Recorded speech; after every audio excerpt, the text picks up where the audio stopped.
नमस्कार, स्वागत है आपका यूपी तक में। मैं हूं कुमार अभिषेक। पिछले 24 घंटे के सभी अहम खबरों के साथ हम हाजिर हैं अपना न्यूज शो आज का यूपी लेकर। जान लीजिए क्या है सुर्खियां। आज हम आपको तफसील से बताएंगे कि मनीष सिसोदिया आज लखनऊ में थे तो क्या क्या हुआ। अपने प्रेस कॉन्फ्रेंस में उन्होंने योगी सरकार के किस मंत्री के लिए जगह खाली रखी थी और कहां वो प्रशासन के लोगों से भिड़े। ये भी बताएंगे कि बीएसपी के किस बड़े नेता ने कहा कि कोरोना हराना है तो ताड़ी पीना पड़ेगा, गंगा जल से पवित्र है ताड़ी। यह भी बताएंगे कि आजम खान को आज कहां कोर्ट में पेश होना पड़ा और कब उनकी पत्नी को जमानत के बाद मिली है रिहाई। यह भी जान लीजिए कि कहां उत्तर प्रदेश में एक बारहसिंघे को गांव वालों ने कुएं के भीतर से रेस्क्यू किया है और साथ साथ लव जिहाद की वो खबरें जिसमें एक लड़की को भगा ले जाने के एवज में परिवार और उनके रिश्तेदारों में कुल 13 लोगों को पुलिस ने गिरफ्तार किया। ये तमाम खबरें आज का यूपी। दिल्ली सरकार के उप मुख्यमंत्री मनीष सिसोदिया आज लखनऊ में थे और वही आम आदमी का चिर परिचित अंदाज, सरकारों को चुनौती देने का वही आजमाया हुआ फॉर्मूला। प्रेस कॉन्फ्रेंस में बाकायदा मनीष सिसोदिया के एक कुर्सी लगाकर रखी गई थी और उस कुर्सी पर सिद्धार्थनाथ सिंह का नाम भी लिखा हुआ था।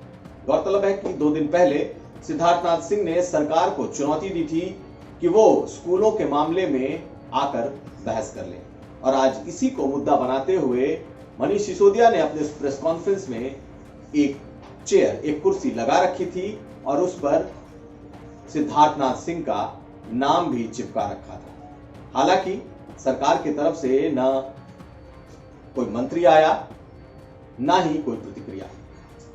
इस तस्वीरों को आप देखेंगे तो लगेगा कि आम आदमी पार्टी उत्तर प्रदेश में अपने अंदाज में ही सरकार को चुनौती देने जा रही है। इसके ठीक बाद मनीष सिसोदिया एक स्कूल को देखने निकले, लेकिन रास्ते में उन्हें प्रशासन ने रोक लिया।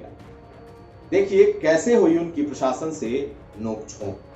मैं फ्री नहीं घूम सकता हूं मैं? मतलब ये अपराधी हूं मैं क्या कि मैं लखनऊ में फ्री नहीं घूम सकता हूं?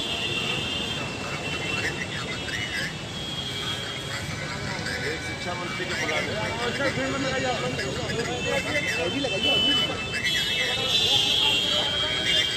आपकी अनुमति से जाऊंगा मैं?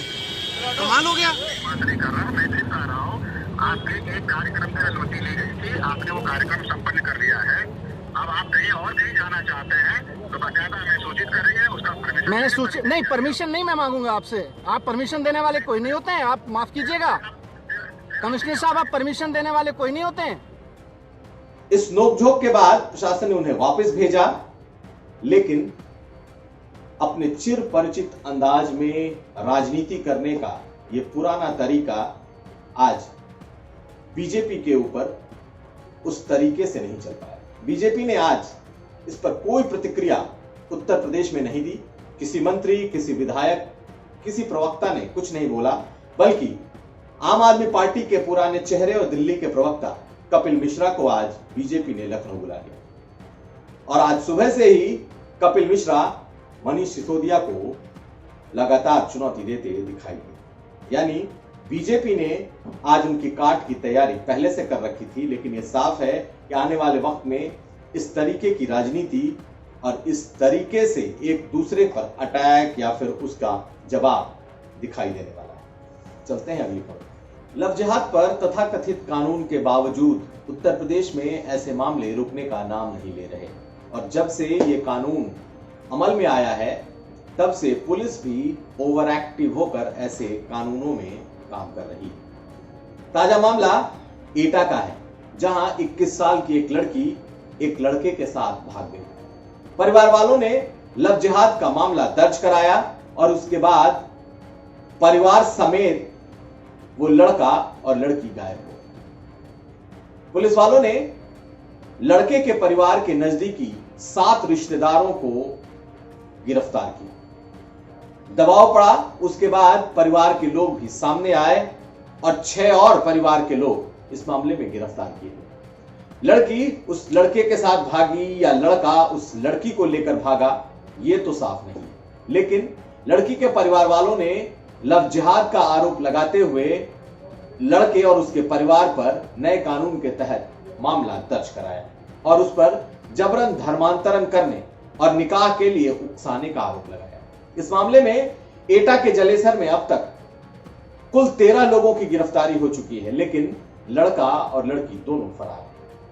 फिलहाल दोनों परिवारों की ओर से कोई प्रतिक्रिया नहीं आ रही, लेकिन पुलिस का कहना है कि जल्द ही इस मामले में लड़का और लड़की दोनों सामने लाए जाएंगे। अब देखना यह है कि एक मामले जिसमें कि लड़का और लड़की फरार हुए, उसमें 13 लोगों की गिरफ्तारी हुई है, मामला निकल कर क्या आता है। चलते हैं अगली खबर। शाहजहांपुर जेल में जेल का एक कारनामा सामने आया है।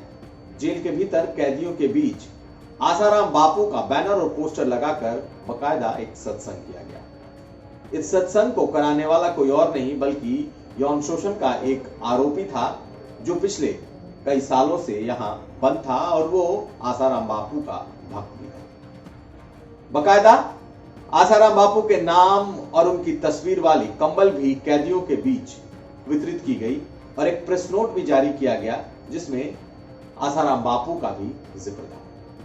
जेल प्रशासन ने कहा कि कुछ लोग कंबल बांटने के नाम पर आए थे और कैदियों के लिए उन्हें कंबल बांटने की अनुमति दी गई थी, लेकिन किसी तरह का कोई आयोजन नहीं हुआ। लेकिन जो तस्वीरें वायरल हुई हैं, उसके हिसाब से साफ दिख रहा है कि जेल के भीतर आसाराम बापू के एक भक्त ने सत्संग का एक कार्यक्रम किया था और कैदियों के बीच कंबल और दूसरी चीजें बांटी भी थी।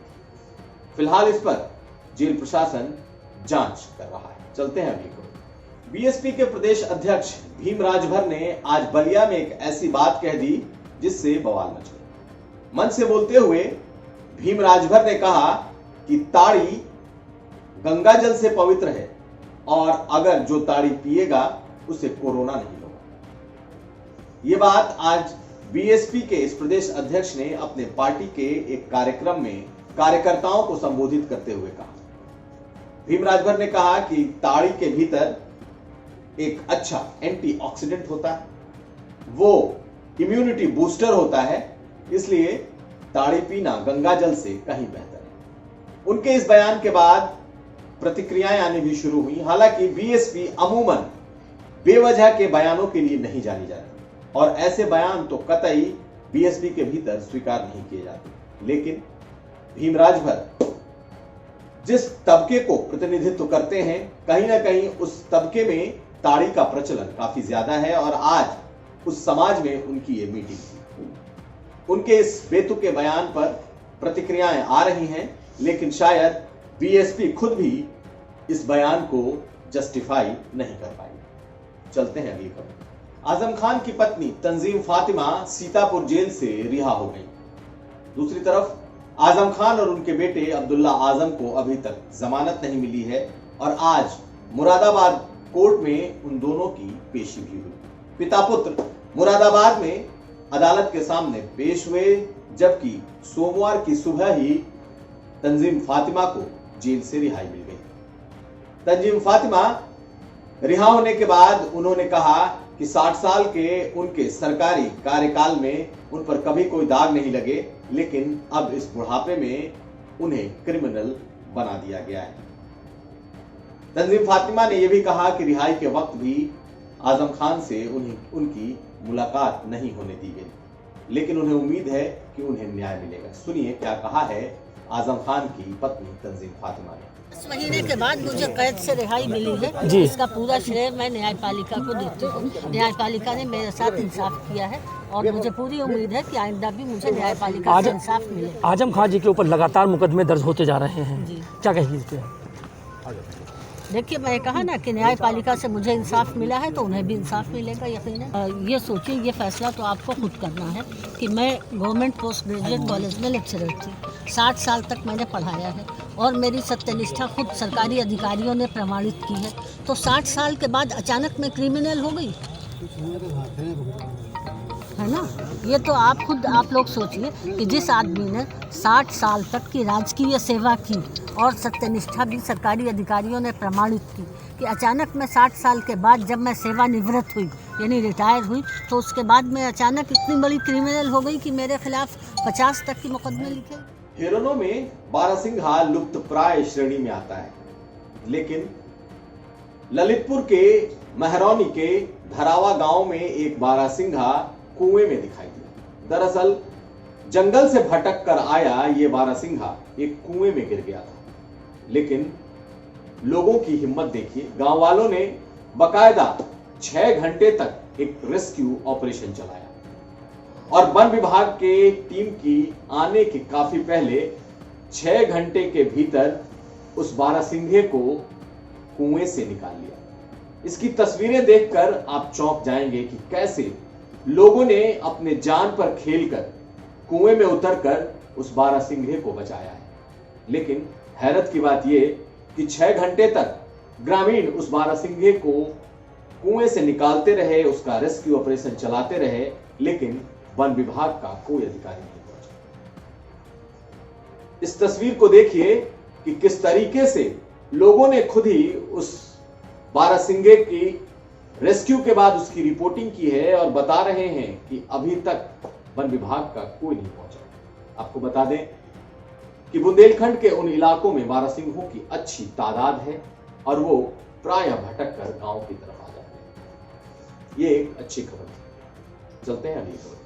पीलीभीत के किसान, जिसमें ज्यादातर सिख हैं, पिछले 2 दिनों से एक के बाद एक ट्रॉलियों में दिल्ली के लिए निकल रहे हैं ताकि दिल्ली बॉर्डर पर मौजूद दूसरे किसानों के साथ वो भी जुड़ सके। लेकिन आज एक अजीबोगरीब दृश्य रामपुर के कोसी पुल पर दिखाई दिया। ये एनएच दिल्ली को जोड़ता है और वहां पर इन किसानों ने ट्रैक्टर और ट्रॉलियों के साथ पुलिस के रोके जाने के बावजूद अपनी गाड़ियां बढ़ा दी। पुलिस से भिड़ने का पूरा मन बनाया हुआ था और पुलिस के रोकने के बावजूद ये लोग तेजी से अपने ट्रैक्टर और ट्रॉलियां लेकर निकलते गए। यही नहीं, पुलिस वालों से इनकी भिड़ंत हो गई, पुलिस वालों से मारपीट तक हो गई और कई पुलिस वाले जान बचाकर भागते हुए दिखाई दिए। कोसी पुल पर पुलिस ने इन्हें रोकने का एक प्लान बना रखा था और बकायदा बैरिकेडिंग कर रखी थी, लेकिन इन किसानों की तादाद ज्यादा थी जो पीलीभीत से दिल्ली बॉर्डर जा रहे थे और इन लोगों ने अपने ट्रैक्टर, ट्रॉली और इन तमाम गाड़ियों के स्पीड बढ़ा दिए। पुलिस वालों को वहां से किसी तरीके से जान बचाकर भागना पड़ा। यही नहीं, वहां मौजूद एक सीनियर पुलिस अधिकारी के साथ मारपीट भी हुई और उनकी गाड़ी में तोड़फोड़ भी। किसी तरीके से वो लोग वहां से भागते नजर आए। पिछले 24 घंटे के सभी अहम खबरों को समेटे ये था हमारा विशेष न्यूज बुलेटिन आज का यूपी। हम फिर हाजिर होंगे, तब तक आप देखते रहिए यूपी तक।